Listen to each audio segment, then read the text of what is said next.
Mark chapter 3. Another time, Jesus went into the synagogue, and a man with a shriveled hand was there. Some of them were looking for a reason to accuse Jesus, so they watched him closely to see if he would heal him on the Sabbath. Jesus said to the man with the shriveled hand, "Stand up in front of everyone." Then Jesus asked them, "Which is lawful on the Sabbath? To do good or to do evil? To save life or to kill?" But they remained quiet. He looked around at them in anger, and deeply distressed by their stubborn hearts, said to the man, "Stretch out your hand." He stretched it out, and his hand was completely restored. Then the Pharisees went out and began to plot with the Herodians how they might kill Jesus. Jesus withdrew with his disciples to the lake, and a large crowd from Galilee followed. When they heard about all he was doing, many people came to him from Judea, Jerusalem, Idumea, and the regions across the Jordan and around Tyre and Sidon. Because of the crowd, he told his disciples to have a small boat ready for him to keep the people from crowding him. For he had healed many, so that those with diseases were pushing forward to touch him.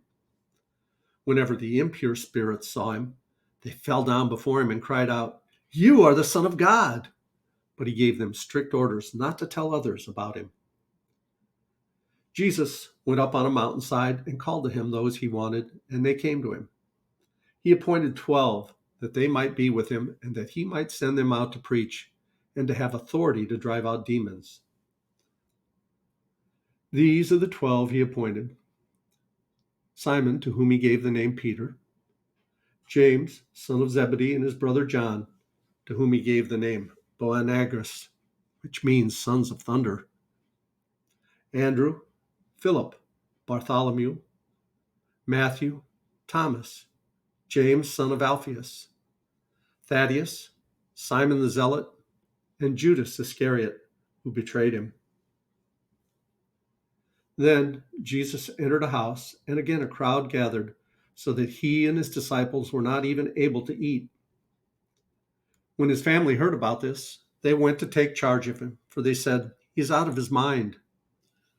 And the teachers of the law came down from Jerusalem and said, "He is possessed by Beelzebul, by the prince of demons. He is driving out demons." So Jesus called them over to him and began to speak to them in parables. "How can Satan drive out Satan? If a kingdom is divided against itself, the kingdom cannot stand.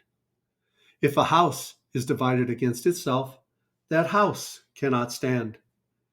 And if Satan opposes himself and is divided, he cannot stand. His end has come.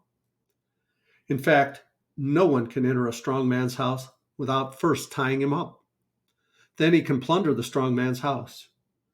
Truly, I tell you, people can be forgiven all their sins and every slander they utter, but whoever blasphemes against the Holy Spirit will never be forgiven.